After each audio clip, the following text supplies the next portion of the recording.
Bonjour à tous et bienvenue dans le 8e volume des Chroniques d'Irlande. Alors oui, ce sera un live où je vais vous montrer ce qui s'est passé depuis ce long laps de temps depuis le dernier le volume 7 des Chroniques d'Irlande, qui était en 1272, et là maintenant nous sommes en l'an 1360, donc il y a presque un siècle, un peu moins d'un siècle qui se sont écoulés depuis.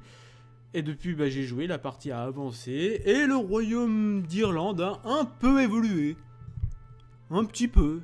Je suis devenu roi d'Écosse. Voilà, je suis roi d'Irlande et d'Écosse. Donc, roi de Alba, c'est le royaume de Alba, c'est le royaume d'Écosse. Royaume qui me provoque quelques emmerdes, en fait. Enfin, quelques soucis, parce qu'en fait, autant le royaume d'Irlande est régi par la loi de primogéniture, donc c'est mon fils héritier qui héritera de tous mes titres irlandais. Autant pour le royaume de Alba, c'est une monarchie élective, c'est-à-dire que les différents ducs d'Écosse vont pouvoir désigner l'héritier, en fait, qui héritera du titre de royaume de Alba.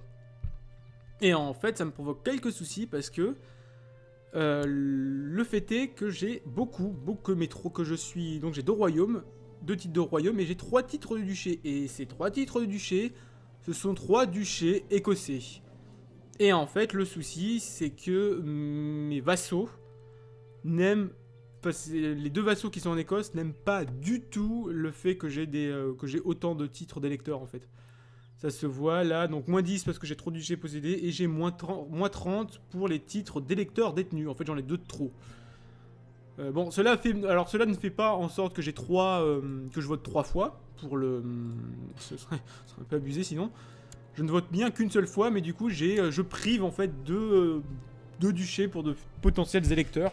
Et ça ne plaît pas du tout à mes vassaux. Et je sais pas du tout comment arranger cette situation, parce que si je passe un titre de duché à n'importe qui, ce ne sera plus, parce que j'ai déjà fait les tests, ce ne sera plus mon fils héritier légitime qui sera élu, mais mon demi-frère en fait. Oui, les IA ont tendance à préférer mon demi-frère plutôt que mon fils légitime. Et ça m'embête beaucoup. Du coup, je reste avec tous ces titres de...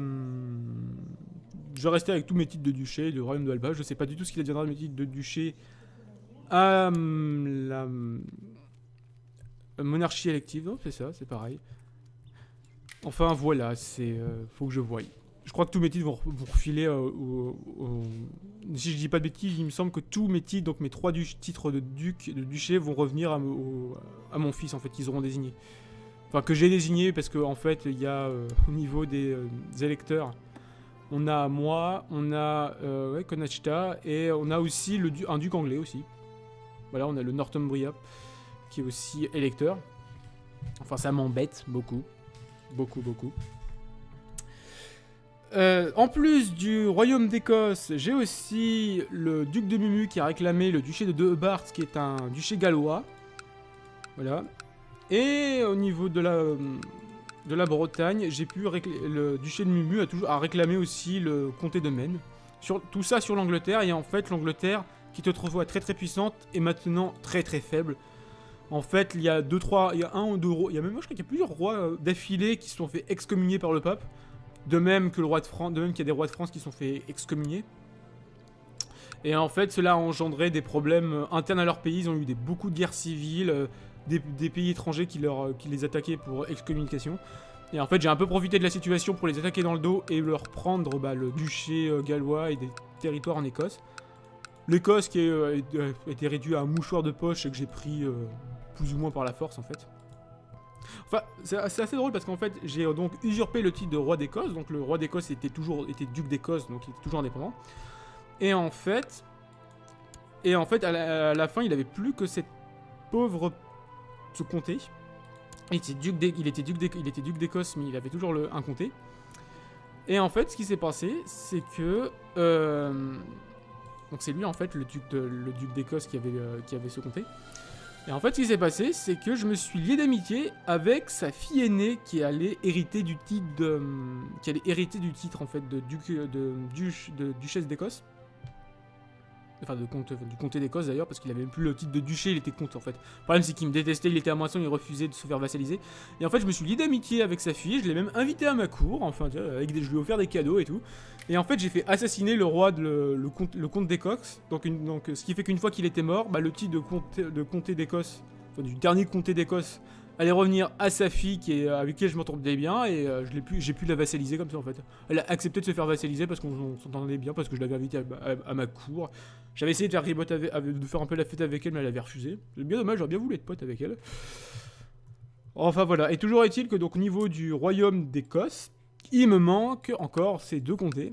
Donc il faudra que je prenne l'Angleterre, donc Lothian et Dunbar. Bon, le duc de Northumbria va pas aimer, mais on s'en fout. Et voilà, donc une fois que j'aurai pris ces 2, bah, j'aurai tous les territoires d'Écosse et j'aurai la pleine souveraineté sur le territoire écossais de juré. De juré, donc historique. Voilà. Et j'ai aussi une petite surprise. C'est ça. Le duché de Toulouse est irlandais. En fait, c'est parce que... Donc ça, c'est mon père. En fait, c'est ma grand-mère qui était duchesse de Toulouse. Et en fait, elle avait épousé le fils du roi d'Irlande. Fils qui est mort avant le roi d'Irlande, donc c'est pour ça qu'il a jamais eu la couronne en fait. Et en fait, ça fait que leur fils héritier allait hériter du royaume d'Irlande et qu'à sa mort, la duchesse allait transmettre son titre de duchesse de Toulouse au roi d'Irlande. Et du coup, le duché de Toulouse est passé au roi d'Irlande. C'est passé la même chose ici d'ailleurs avec le duché de Poitou d'ailleurs qui est passé aux mains de Léon, mais bon, ça c'est notre débat. Mais pareil ici, je suppose, enfin c'est un peu n'importe un peu n'importe quoi avec le duché de Lyon, c'est ça? Oui, c'est ça. Non, le duché de Rascia, qui est pareil pour des histoires de succession qui passaient du côté byzantin. C'est un peu n'importe quoi ces histoires quand même. Et donc voilà pour les principaux niveaux territoire. Et niveau interne, il s'est passé quelque chose. C'est que depuis la dernière fois, 1272, il s'est passé 3-4 personnages. Et donc ça va être mon arrière-grand-père qui un jour a eu un chapelain qui était hérétique. Il était hérétique loyard et en fait il a converti et en fait j'ai accepté que l'arrière-grand-père se convertisse à la foi loyard, alors en secret et pas ouvertement parce que l'autre était ouvertement loyard. C'est un hérétique ouvertement, voilà, je suis un hérétique, voilà, il le gueulait sur tous les toits. Alors que mon arrière-grand-père, je lui disais non, pas ouvertement, on va faire de la foi en secret. On va avoir, comme indiqué ici, donc catholique et religion loyarde, hérésie. Donc ce personnage pratique la religion loyarde en secret. Et en fait, par le fait que j'étais en secret loyard, j'ai pu fonder une société secrète qui était la secte des fidèles de Loyard. Qui est la secte donc, des hérétiques de Loyard qui vise à promulguer en secret la religion hérétique loyarde. Et en fait, mon arrière-grand-père est mort. Donc, mon arrière-grand-père ayant fondé la secte, il était le messager, c'est-à-dire le chef, le gourou de la secte, le chef de la secte. J'étais énormément actif pour convertir masse de monde. En fait à la foi loyarde. Et en fait, malheureusement, il est mort. Il n'a pas pu convertir son fils héritier à la foi loyarde, et ce qui fait que qu'après, je n'avais plus accès à la secte. Et du coup, c'est quelqu'un d'autre qui a été désigné comme messagère, donc quelqu'un d'autre qui a été désigné comme chef de la secte. Donc la messagère, c'est la chef de la secte. Et que voilà. Mais heureusement, étant donné qu'il y a une très très forte secte loyarde dans le coin, très très vite, je me retrouvais à avoir une conversion en fait. L'événement de conversion qui est globalement de dire qu'ils ont déposé un livre Loyard, donc de la Bible Loyard, sur mon lit, et en fait, est-ce que tu acceptes de le lire ou est-ce que tu n'acceptes pas de le lire? Et moi, systématiquement, j'acceptais de le lire et je me convertissais en secret à la foi Loyard pour rejoindre la secte. Systématiquement. Voilà, je dois être je suis le 3e roi là, lui c'est le 3e roi à être Loyard. D'ailleurs, j'ai même converti, sa femme s'est même convertie en secret à la religion Loyard. En tout, on est dans la secte, on est 93 membres. Alors, il faut savoir que les personnes qui pratiquent en secret la religion loyarde n'appartiennent pas nécessairement à la secte. Voilà, faut le savoir. Là, et en tant que fidèle loyard, j'ai plusieurs rangs, donc il y a 4 rangs en tout. Le dernier étant messagère qui peut tout faire. Le premier rang, c'est j'étais fidèle, donc je pouvais initier les enfants et je pouvais susciter la sympathie pour les chrétiens, ce qui ne sert à rien. Susciter la sympathie, c'est pour les personnes qui ne sont pas chrétiens. donc les musulmans et autres, ou les orthodoxes, ou les païens, qui ne sont pas chrétiens, et je pouvais donc initier un enfant pour essayer de le convertir à la foi loyarde. C'est super compliqué à faire ça d'ailleurs, j'y suis jamais arrivé, vraiment. Si quelqu'un a un conseil, un conseil pour ça, je le prends volontiers parce que je n'arrive pas à convertir les enfants à la foi loyarde. C'est juste pénible. Je sais même pas s'il faut par exemple être un bon en érudition pour convertir, je sais même pas. Donc ensuite je suis devenu un adhérent et là je pouvais initier des adultes à la foi loyarde. Et en fait tout ceci se fait via de la dévotion. En fait, la dévotion c'est la monnaie pour faire mes actions sectaires. Donc initier un enfant, convertir quelqu'un à la foi et évoluer, passer des niveaux dans la secte. Donc passer du rang de fidèle à adhérent, du rang d'adhérent à prêcheur. Là par exemple je suis adhérent et pour que je passe prêcheur il faut que j'ai 1000 points de dévotion. Et j'ai des points de dévotion principalement en faisant des missions que m'a confié la messagère en fait, donc la chef, donc le gourou de la secte. Et en tant que prêcheur je vais pouvoir préparer le terrain, c'est-à-dire je vais pouvoir globalement convertir un comté pour que dans ce comté on ait une communauté loyarde secrète. Donc ça c'est la communauté que... c'est ce que j'avais fait quand j'étais messagère, parce que quand t'as messagère, les pouvoirs se cumulent en fait. Et quand j'étais messager, j'avais converti Tuadunum Hain, j'avais converti Tirchtonale, j'avais converti Urumum Hain. Enfin voilà, et j'avais fait de la conversion des principales capitales des duchés en fait. Et j'avais tenté d'initier ma famille, tout un tas de gens à la foi secrète loyarde pour rejoindre la secte. Et donc voilà, et je trouve ça super fun parce qu'il faut savoir que, et d'ailleurs vous l'avez remarqué en regardant mes lois, je n'ai pas de DLC, je n'ai qu'un seul DLC qui est Way to Life, et je n'ai que ce DLC, je n'ai pas Conclave, je n'ai pas Monde Can Mystique. Et je suis super content de voir qu'on peut quand même rejoindre une société secrète et faire des actions et tout, même si on n'a pas le DLC Monde Can Mystique qui permet d'accéder à des sociétés publiques en fait, hein, les ordres monastiques, les alchimistes, les assassins.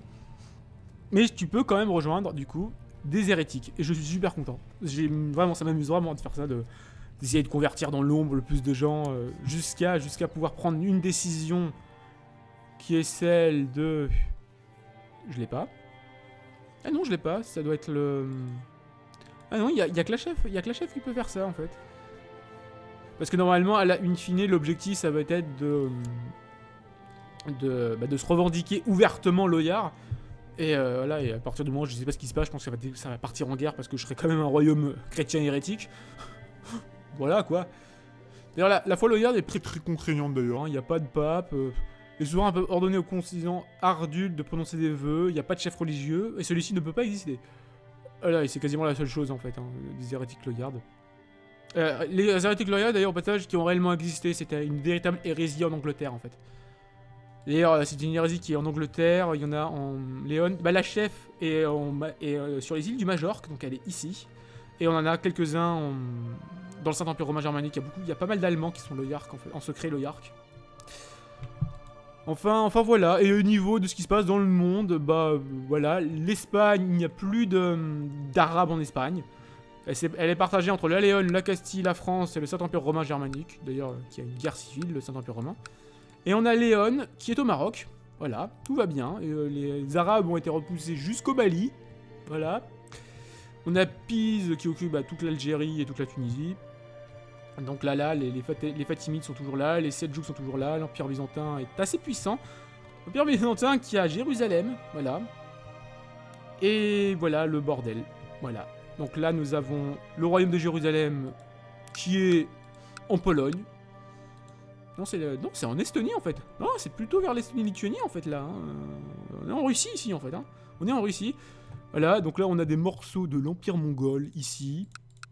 D'ailleurs, l'Empire mongol est en train de faiblir. Il y a les Tartares qui sont arrivés. Mais là, les Tartares, ils sont pleins de révoltes, donc du coup, c'est encore plus le bordel. Midi, ok. Et voilà, et en Inde, c'est le bordel quoi. Regarde, là on a un morceau d'Empire mongol. Aucun sens. C'est à ce moment-là, je vous jure, que j'ai hâte du prochain... Il y a même les Seldjouks qui sont ici. Et ici, mais ça n'a aucun sens, au milieu de l'Empire byzantin. Et ici aussi, enfin... J'ai vraiment hâte que le prochain DLC arrive. Vraiment. Le prochain DLC qui est Holy Fury, qui déjà qui a un énorme avantage, et je l'attends parce qu'en fait, tout ce que je vais vous dire est... Alors, le premier chose, je sais quasiment certain qu'elle est dans le DLC, dans le patch gratuit, et la deuxième à faire est aussi dans le patch gratuit normalement. Ce serait absurde qu'ils ne le mettent pas dans le patch gratuit parce que le deuxième point est hyper important. Le premier point, c'est qu'en fait, ça va rendre les croisades plus intéressantes. Parce qu'actuellement, j'ai vu quoi 4 croisades. Ils réussissaient la croisade, ils créaient le royaume de Jérusalem, et en 2 ans, même pas, le royaume de Jérusalem était écrasé par les Fatimides. En fait, le prochain DLC va rendre la création les croisades beaucoup plus intéressante, et surtout, le royaume de Jérusalem sera beaucoup plus intéressant et beaucoup plus résistant qu'avant, normalement, si j'ai bien compris ce qu'ils veulent faire. Le royaume de Jérusalem devrait durer un peu plus longtemps que 2 ans. Parce que là, franchement, il durait jamais plus de 2 ans. Le royaume de Jérusalem, il se faisait ensevelir par les Fatimides et les Seldjouks. Et la deuxième point super important du DLC, c'est la règle des enclaves.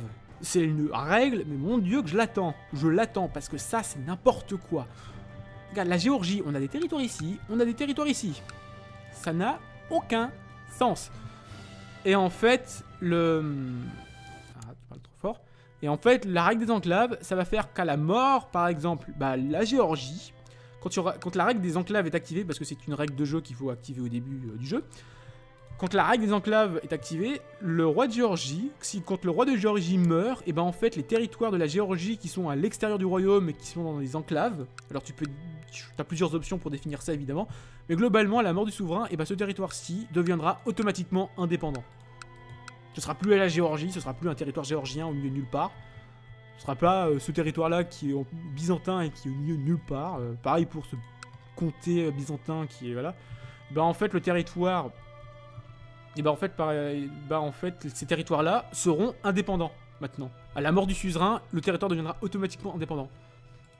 Et c'est vachement bien en fait parce que ça n'a aucun sens. Ça n'a aucun sens. Alors évidemment, on peut définir précisément cela, hein, je vous rassure. Tu peux même le désactiver, mais il y a des règles, tu peux définir des règles par rapport à comment il doit considérer les enclaves.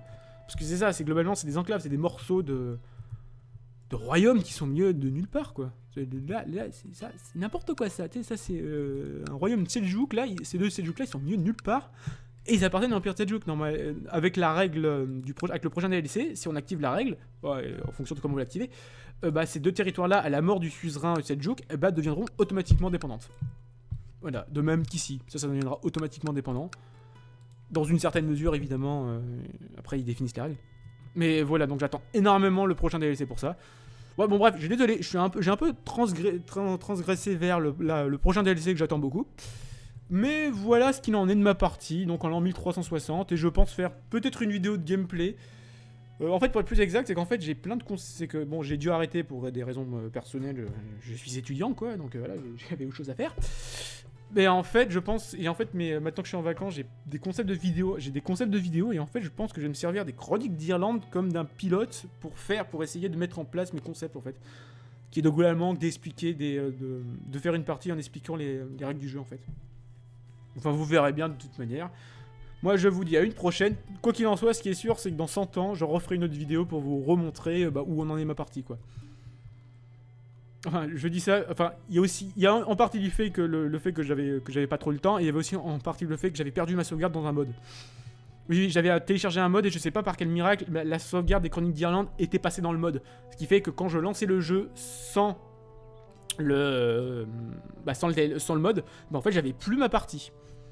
Je sais pas comment ça se fait, j'ai du mal à comprendre comment la sauvegarde s'est retrouvée dans un mode. J'ai rien fait pourtant, j'ai pas compris. C'est un bug. Bref, à une prochaine.